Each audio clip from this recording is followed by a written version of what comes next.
আসসালামু আলাইকুম এসএসসি শিক্ষার্থী বন্ধুরা, এবছর যারা এসএসসি পরীক্ষা দিবা পাবেলস একাডেমির পক্ষ থেকে তোমাদেরকে স্বাগতম।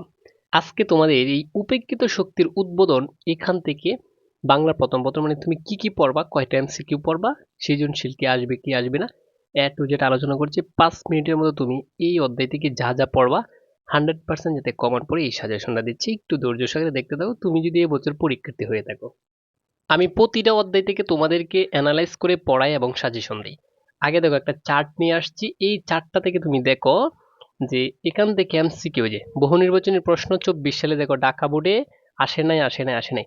অর্থাৎ এক কথায় বলে দিই, এখান থেকে তোমাদের সৃজনশীল পড়া দরকার নেই, শুধু এমসিকিউ এর জন্য পড়বা। ঠিক আছে, সকল বোর্ডের জন্য। এই যে ঢাকা, ময়মনসিংহ, রাজশাহী, দিনাজপুর, কুমিল্লা, চট্টগ্রাম, সিলেট, যশোর, তারপর হচ্ছে বরিশাল। ঠিক আছে, প্রত্যেকটা বোর্ডের আমার এই ভিডিওটা কার্যকরী, প্রত্যেকটা বোর্ডের জন্য। তার মানে সকল বোর্ডের জন্য আমি সাজেশন দিচ্ছি, এখান থেকে শুধুমাত্র এমসিকিউ পড়বা, সৃজনশীল পড়ার কোনো দরকার নেই। তাহলে কোন কোন এমসিকিউ গুলো পড়বা আমি জাস্ট দাগিয়ে দিচ্ছি। তোমাদের হাতে যে কোনো গাইড বা টেস্ট পেপার থাকলে এই জ্ঞানমূলকগুলো পড়ে রাখবা, কারণ এটা হচ্ছে সৃজনশীলের জন্য কাজে না দিলেও এমসিকিউর জন্য কাজে দিবে। ঠিক আছে, তাহলে দেখো তো মৌসুমী শব্দের অর্থটা কি। এটা হচ্ছে উত্তর হচ্ছে অন্ধকারাচ্ছন্ন। ঠিক আছে, অন্ধকারাচ্ছন্ন। হুম, অন্ধকারাচ্ছন্ন, এটা হচ্ছে মৌসুমী শব্দের অর্থ। আচ্ছা, আগে তো শিখছো এই গল্পটা কোন ব্যক্তি লিখছে, কোন কবি লিখছে। কি লিখছে? কাজী নজরুল ইসলাম। কাজী নজরুল ইসলাম হচ্ছে আমাদের জাতীয় কবি, এটা তো জানো সবাই, ঠিক না? আচ্ছা, রাজবন্দির জবানবন্দির কাজী নজরুল ইসলামের কোন জাতীয় রচনা এটা? এটা মূলত একটা প্রবন্ধ।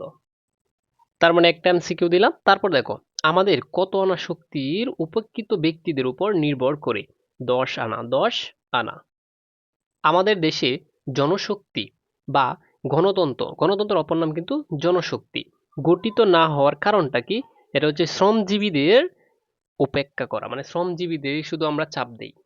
দেখো, গাইড বা টেস্ট পেপারে তো অনেক ধরনের এমসিকিউ থাকে, শত শত হাজার হাজার এমসিকিউ, কিন্তু আমি যেগুলো দিচ্ছি, আমি যেগুলো বলবো, এগুলো তুমি পড়ে যাবাই 100%। ঠিক আছে, পরীক্ষা হলে যাওয়ার আগেও পর্যন্ত তুমি এক নজর একটু দেখে যেতে পারো। একটা প্রশ্নে কতভাবে ঘুরে থাকে দেখো, এই যে এটা পড়বা একটু। উপেক্ষিত উপেক্ষিত যে জনগোষ্ঠী বা জনসংখ্যা, জনসমষ্টি, ঠিক আছে, তো জনগোষ্ঠীকে উপেক্ষা করার কারণটা কি? এটা হচ্ছে আভিজাত্যের গৌরব, মানে বংশের গৌরব যেটাকে বলা হয়। তারপর তোমরা এই যে 6 নংটা একটু পড়বা, উপেক্ষিত শক্তির উদ্বোধন প্রবন্ধে চুটলুক সম্প্রদায়, যে যারা চুটলুক আছে, ঠিক আছে, গ্রামের, আমাদের দেশের কত আনা তারা? তারা হচ্ছে 10 আনা মনে করি আমরা এটা। আজ আমাদের অধপতন হচ্ছে। অধপতন মানে কি? আমরা নিচের দিকে যাচ্ছি। এটার কারণটা কি? এটার মেন কারণ কি বলতো? মেহনতি মানুষের প্রতি অবহেলা। যারা মেহনত করে সমাজের উচ্চ পদস্থ লোক, তাদেরকে আমরা মানে কি করি? অবহেলা করতেছি। ঠিক আছে, সো প্রিয় শিক্ষার্থী বন্ধুরা, তোমাদেরকে আমি একটু দাগিয়ে দিচ্ছি যেগুলো পড়বা তোমরা 100% কমন পড়তে পারে সরাসরি, এগুলো দেখে যাবাই তোমরা। উপেক্ষিত শক্তি কিভাবে দেশে যুগান্তর আনবে বলো তো? এটা কি? এই যে দেখো, দেখা যায় না, জাতীয় উন্নয়নে অংশ নিয়ে। ঠিক আছে, আচ্ছা, তাও এই যে 13 নং পড়বা। 14 নং বেশি ইম্পর্টেন্ট, এটা পড়বা। ঠিক আছে, মানুষকে মানুষ হইয়া, এই যে ঘৃণা করা কিসের ধর্ম নয়? এটা কি? আত্মার ধর্ম নয়। মানে মানুষকে মানুষ হইছো তুমি, মানুষ হয়ে মানুষকে ঘৃণা করা, এটা তো আত্মার ধর্ম হতে পারে না। ঠিক আছে, তার মানে এখান থেকে দেখো 14 নং পর্যন্ত আছে। এই যে 14 নং এর উত্তর হচ্ছে প্রথমটা।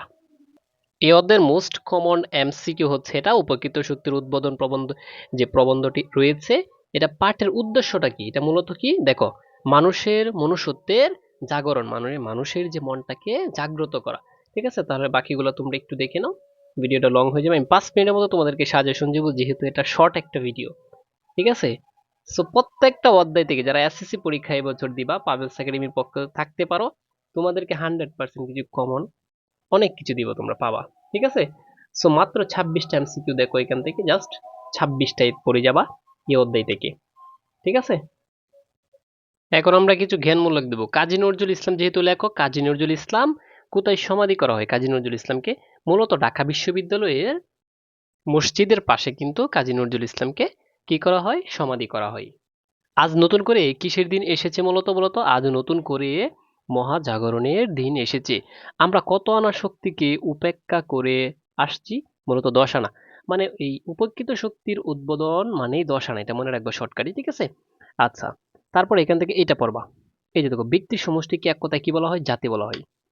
তারপর দেখো, ভারতে অসাধ্য সাধন করেছিলেন কে? মূলত মহাত্মা গান্ধী। মহাত্মা গান্ধী।